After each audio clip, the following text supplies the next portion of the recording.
উত্তৰ ২ নং ৰঙাপানীত ভয়ংকৰ খহনীয়া ৰৌতা নৈৰ খহনীয়াই নিদ্ৰা হৰিছে অঞ্চলবাসীৰ ক্ষতিগ্ৰস্ত হৈছে শিলংখুটি চিকাৰীডাঙ্গা সংযোগী পথ প্ৰায় ৪০খন গাঁৱৰ যাতায়াতৰ একমাত্ৰ সম্বল পথটো খহনীয়া প্ৰতিৰোধৰ ব্যৱস্থা লোৱা নাই প্ৰশাসনে নৈৰ বুকুত জাহ গৈছে প্ৰায় ১০ বিঘা ভূমি কৃষিভূমি হেৰুৱাই হাহাকাৰ কৰিছে কৃষকসকলে এয়া চাওক কেৱল তেওঁলোকে চকুলো টুকিব পাৰিছে খহনীয়া প্ৰতিৰোধৰ ব্যৱস্থা লোৱা নাই প্ৰশাসনে আৰু নৈৰ বুকুত জাহ গ'ল প্ৰায় ১০ বিঘা ভূমি এয়া চাওক দৃশ্যটো এইটো ৰৌতা নদী হয় গাঁওখনৰ নামটো ২ নং ৰঙাপানী কিমান গাঁও সংযোগ হৈ আছে এই নদীটোৰ লগত প্ৰায় আপোনাৰ ৪০খনমান হ'ব এইটো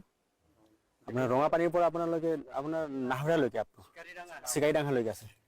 প্ৰবল গৰাখহনীয়া হৈছে হয় হয় এইটো আমাৰ যোৱা মাহত ডাইজেষ্টাৰ মেনেজমেণ্টৰ পৰা ডিচি অফিচৰ পৰা মানুহ আহিছিলে আমি জনাইছিলোঁ বিভাগীয় কৰ্তৃপক্ষক তেওঁলোকে আহি চালে চোৱাৰ পিছত তেওঁলোকে কোনো মানে ব্যৱস্থা নল'লে এতিয়া গতিকে সেইটো সময়ত কিবা এটা ব্যৱস্থা ল'লে নিশ্চয় আজি স্থানীয় মানুহৰ প্ৰায় ৯-১০ বিঘান মাটি লৈ গৈছে আৰু আপোনালোকে নিশ্চয় দেখা পাইছে ৰাস্তাটো আৰু ল'ব লাগিছে এতিয়া আৰু এদিনমান তেনেকুৱা নেৰানেপেৰা বৰষুণ আহিলে ৰাস্তাটো লৈ যাব একেবাৰে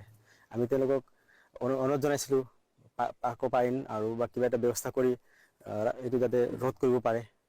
জেচিবি লগাই যাতে ৰোধ কৰিব পাৰে মানে নদীৰ সোঁতটো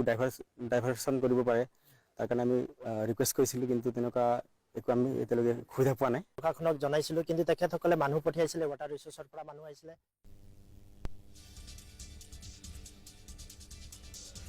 দেৰগাঁৱৰ বাহিৰমৰত খহনীয়াৰ ভয়ংকৰ ৰূপ বান কমাৰ পাছত কাল ৰূপ লৈছে খহনীয়াই দক্ষিণ আহতগুৰিৰ বাহিৰমৰাত ব্যাপক খহনীয়া নৈৰ বুকুত জাহ গৈছে শ শ বিঘা কৃষিভূমি কেইবাখনো গাঁৱলৈ ভাবুকি আনিছে ব্ৰহ্মপুত্ৰৰ খহনীয়াই এয়া দেখুৱাইছো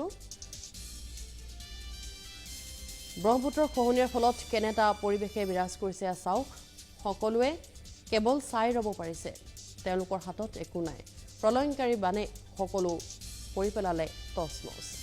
এয়া পৰিৱেশ দেখুৱাইছো দেৰগাঁৱৰ বহিৰমৰাৰ খহনীয়াৰ ভয়ংকৰ ৰূপ চুলি আগত জিৰতে বান্ধি আছো আৰু ধম ধম যেতিয়া শব্দ উঠিব টোপনি নাহে আৰু গ'ল টোপনি ভাগিলে ভয়তে আৰু আছো আৰু ধৰ ফৰাই থকা নিচিনাকে আছো আৰু চৰকাৰে যেনেকৈ কৰি গৈছিলে একো কোৱা নাই সেয়াহে জেং কেইডালমান দিলে দি পেলাই তাৰপৰা এতিয়া সামৰণি মাৰিলে এতিয়া আমাৰ সদায় দিনে ৰাতিয়ে টোপনি বুলি শব্দ শুনিছো আৰু কি কথা কি বাৰ্তা সেইটো চৰকাৰ বিশেষজ্ঞ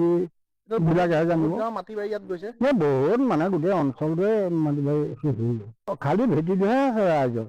এতিয়া ৰাইজৰ আপোনাৰ এক্সিকিউটিভ ইঞ্জিনিয়াৰ আছিলে ইয়াতে আহোঁতে আমি তেখেতক ক'লোঁ যে পাৰে যদি আপোনালোকে অলপ পানী দিয়াৰ ব্যৱস্থা কৰক তাৰ মাজে মাজে বাঁহ দিয়াৰ ব্যৱস্থা কৰক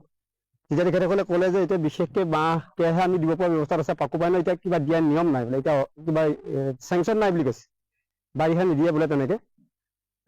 নিদিয়ে তাৰপিছতে ইতিমধ্যে ধৰি লওক এইটো এলেকাটো আমাৰ গোলাঘাট আৰু আমি যোৰহাট দুটা বৰ্ডাৰ মাজৰ বস্তু এতিয়া খহনীয়াটো কিন্তু তেখেতসকলে এই কামটো য'ত আৰম্ভ কৰিছিলে আমি গছজোপাৰ পৰা আঁতৰত কৰিছিলোঁ অলপ আগলৈ কৰিছিলোঁ মানে তেতিয়া তেখেতসকলে ক'লে যে এইটো যোৰহাট পৰে যোৰহাটৰ GPSত কাম কৰিলে আমি গোলাঘাটত অলপ অসুবিধা হয় গতিকে এই তাৰ পৰা তেখেতসকলে কামটো ঠেকাই আনি আমাৰ এইখিনিতে কৰি দিলে কিন্তু কথাটো হ'ল কি আগত যদি খহনীয়াটো প্ৰতিৰোধ নহয় তেতিয়াহ'লে আমাৰ এইটো ইয়াত কোনো কাৰণতে খহনীয়াটো ৰাখিব নোৱাৰে আৰু আপুনি চাওক এয়া এতিয়া আমাৰ গাঁৱলৈ 100 মিটাৰ 50 মিটাৰ আছে আৰু 200 মিটাৰ আছে আপোনাৰ END মাথাউৰিলে সেই যদি END মাথাউৰিটো ইয়াৰ পৰা এতিয়া খহাই লৈ গুচি যায় তেতিয়া এই যদি END মাথাউৰি খহায় তেতিয়াহ'লে 40-50খন গাঁও একেবাৰে দেৰগাঁও গেলাবিলৰ পাৰলৈকে গোটেইখিনি গাঁও নিশেষ হ'ব